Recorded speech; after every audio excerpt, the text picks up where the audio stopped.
Welcome to the Yukon and North 61.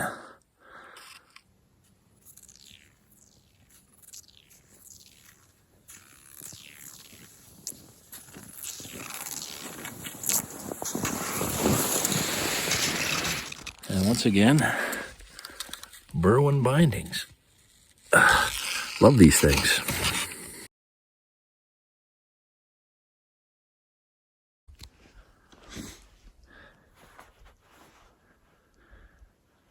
One of the problems with, there's a couple of problems with skis in the wilderness.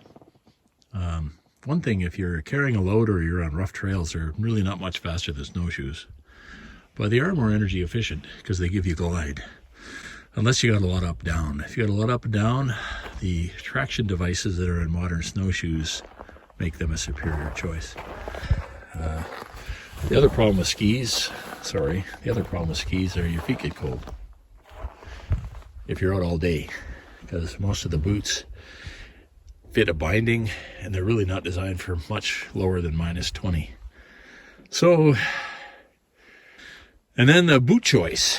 So I wear moccasins, and then when it gets warmer I put a pair of rubbers called Tingley's over these moccasins, so I can use these from anywhere from +5 to -40. They have insulation on the bottom and they have a big wool liner, and I want to be able to use those for both snowshoes and skis. So I've used these Berwyn bindings. You can see these bindings are nylon.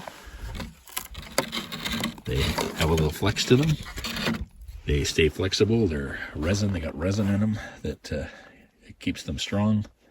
And you can put just a regular boot in there. So I can use the same boot for both snowshoes and skis. The other problem is snow. Snow is, you know, you've heard the saying that Inuit people had a lot of names for snow. And the reason they have lots of names for snow is it changes with different temperatures. Right now it's about -15. So that means the snow starts getting a little harder and a little more frictiony. And if you go all the way down to -40, it's like a little bit like sandpaper. So if you use a soft wax, you need to use the right wax to match the snow. If you use a soft wax in really, really cold weather, you'll just stick to the snow. If you use a really hard wax in transitional weather, like around -1, when it's really slippery, you won't have any grip.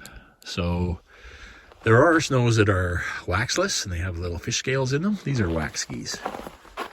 And you have to bring with you a little kit to match different temperatures.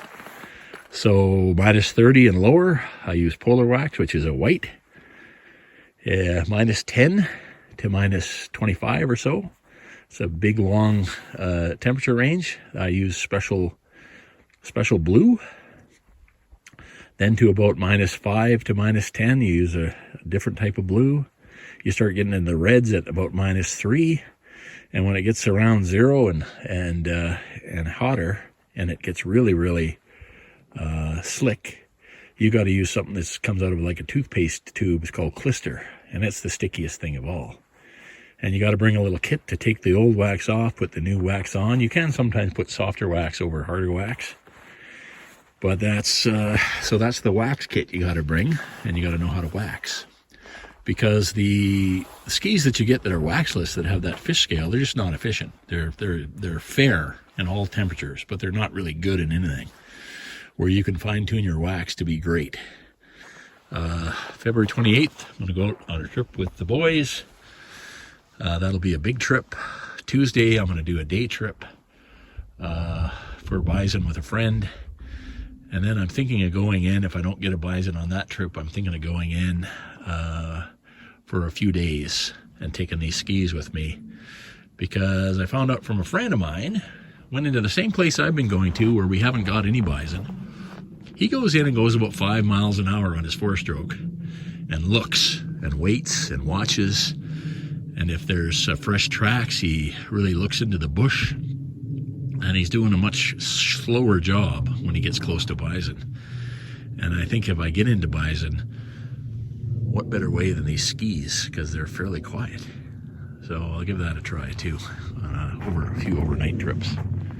And also I'm working back on my fitness. I've been ill, so I've let myself slip a bit, but I'm gonna rush back because I got to get ready for sheep hunting.